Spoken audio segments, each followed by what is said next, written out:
کیوں کہ حالات ایسے ہو گئے، جو معاملات ایسے ہو گئے ہیں، اور جس طرح افراتفری پھیلی ہے، اور پھر اسلام آباد سے جس طرح 62 لوگ 412 میں نے کہا تھا آپ کو گرفتار ہوئے ہیں، تو ان میں 62 لوگ وہ ہیں جو افغانی ہیں، اسلحہ بردار ہیں، جن کے پاس پٹرول بم کا انتظام، اسلحہ بارود موجود تھا، تو وہ پکڑے گئے ہیں۔ تو پھر کیا ہوگا؟ پھر کوئی گھسنے دے گا اسلام آباد میں ڈی چوک پہ؟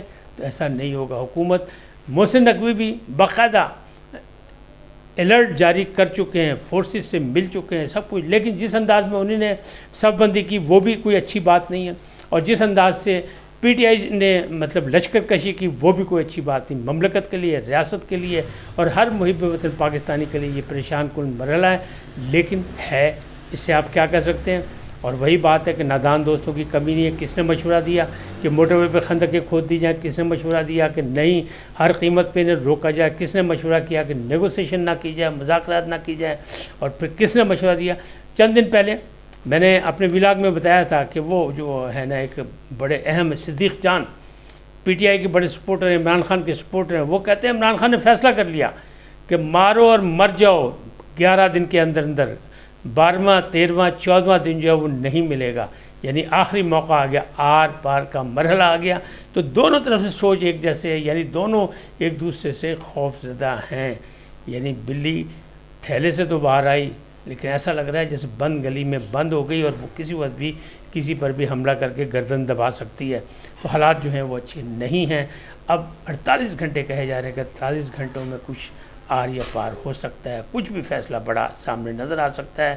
اور جو عمران ہے، عمران خان کو کہا گیا اگر عمران نہیں تو کچھ بھی نہیں، ہر قیمت پہ سب کچھ ہوگا، اور اس کو بڑھایا جائے گا، دباؤ بڑھایا جائے گا، تاکہ عمران خان کی رہائی کے معاملات جو ہیں وہ بہتر انداز میں سامنے آ سکیں۔ لیکن ایسا چانسز نہیں ہے۔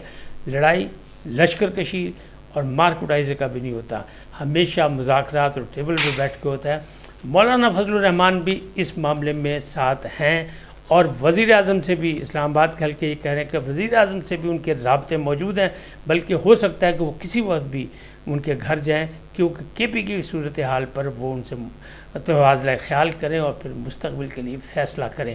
تو یہ سارے معاملات جو بڑے اہم ہیں، لیکن یہ جو لڑائی کا اور تناؤ کا معاملہ ہے یہ کبھی بھی سیاست میں اچھا نہیں ہوتا، کیونکہ سیاست میں آخری بات جو ہوتی ہے وہ وہی ہوتی ہے افہام و تفہیم کی اور مذاکرات کی، لیکن مذاکرات سے بات نکل آئی ہے میدان جنگ پہ۔ اسلام آباد میدان جنگ بنا ہوا ہے، صف بندی ہو چکی ہے دونوں جانب سے، اور وہی نہیں، لاہور کی بھی اپیل کی ہوئی ہے۔ کل جو ہے وہ 5 اکتوبر ہے، عمران خان کی سالگرہ کا دن ہے، اور اس دن انہوں نے کہا مینار پاکستان پر بھی ہر قیمت پر احتجاج کیا جائے۔ پنڈی کے احتجاج نے ان کو حوصلہ دیا، کہ پنڈی کے احتجاج میں باقاعدہ پولیس سے لڑائی ہوئی تھی، یعنی 10 بدس لڑائی ہوئی تھی، دونوں نے پتھراؤ ایک دوسرے میں مارے تھے، مختلف گلیوں سے لوگ نکلے تھے، چاہے وہ ہزاروں لاکھوں کی تعداد میں نہیں تھے، لیکن امن تباہ ہوا تھا پنڈی کا۔ لہٰذا اس کی حوصلہ افزائی سے پی ٹی آئی نے مزید احتجاج مظاہروں کا جو ہے وہ دعویٰ کیا، اور عمران خان نے باقاعدہ حکم دیا، اور اس پر اب یہ سب آمنے سامنے آ چکے ہیں۔ کتنا لشکر ہے، کتنے لوگ ہیں؟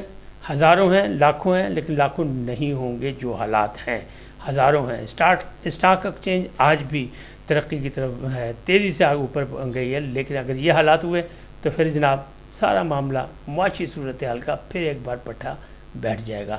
تو اس صورتحال میں طاقتور حلقہ یعنی اسٹیبلشمنٹ، حکومت اور سیاستدان، باقی جو اتحادی جماعتیں سب مل کے سوچ رہے ہیں، اور مولانا صاحب سے بھی انہوں نے رابطہ کیا ہوا ہے، اس لیے کہ آئینی ترامیم وہ کہتے ہیں کہ نہیں ہونی چاہیے، فی الحال نہیں ہونی چاہیے، شنگھائی کانفرنس کے بعد کرو، اصل چیز وہی ہے قاضی فائز عیسیٰ کا۔ تو قاضی فائز عیسیٰ کی طرف سے ایک بیان آ چکا ہے، یعنی ان کی طرف سے نہیں، ان کے حوالے سے خبر آ چکی ہے کہ انہوں نے حکومت کو واضح پیغام دے دیا ہے، آئینی عدالت بنے نہ بنے وہ اس کے چیف بننے کو تیار نہیں ہے، نہ ہی وہ ایکسٹینشن لینے کو تیار ہیں۔ اب یہ وقتی طور پہ کوئی فارمولہ استعمال کیا گیا ہے معاملات کو بہتر کرنے کے لیے، یا سچ مچ ایسا ہے یہ تو آنے والا وقت بتائے گا، لیکن معاملات جو ہیں وہ ایسے ہی ہیں، کیونکہ جس طرح قاضی فائز عیسیٰ کے خلاف عدالت میں کھڑے ہو کے بولا گیا، اور جس طرح ان کو للکارا گیا سپریم کورٹ کو، عدالت عظمیٰ کو، ماضی میں ایسا کبھی نہیں ہوا۔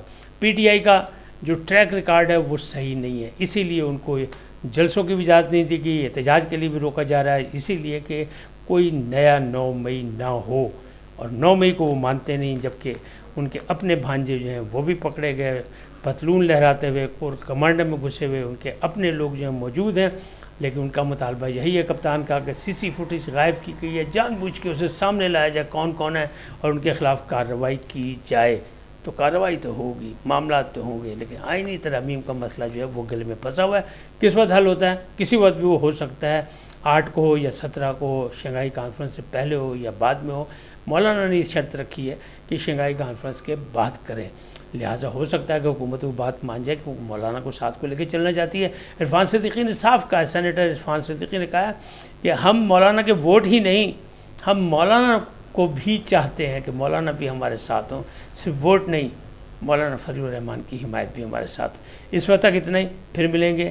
دعا کے پاکستان کے لیے، ریاست کے لیے، پاکستانیوں کے لیے، خوشحالی کے لیے، ترقی کے لیے، کہ اللہ تعالیٰ اس مسئلے کو بھی کسی طریقے سے ان کو عقل سلیم عطا کرے اور معاملات کو سیدھا کرنے کی توفیق عطا فرمائے، چاہے وہ حکومت کی طرف سے ہو، چاہے ان کی طرف سے ہو، پی ٹی آئی کی طرف سے۔ لیکن یہ معاملات جو ہے نازک حالات میں ہیں، 48 گھنٹے پہ نشانی لگ گئی ہے اور یہی کہا جا رہا ہے کہ حالات اتنے خراب ہیں کہ ہو سکتا ہے کہ مارشل لا، ایمرجنسی نہیں تو کم از کم کے پی کے میں گورنر راج۔ اس وقت تک اتنا ہی، پھر ملیں گے نئے موضوع کے ساتھ۔ جاتے جاتے آپ سے درخواست آئی ہے ان کو سبسکرائب کریں، لائک کریں، گھنٹے کا بٹن دبانا نہ بھولیں اور اپنی قیمتی رائے کا اظہار اپنی شخصیت کے مطابق کریں۔ سدا سلامت رہیں، اللہ نگہبان۔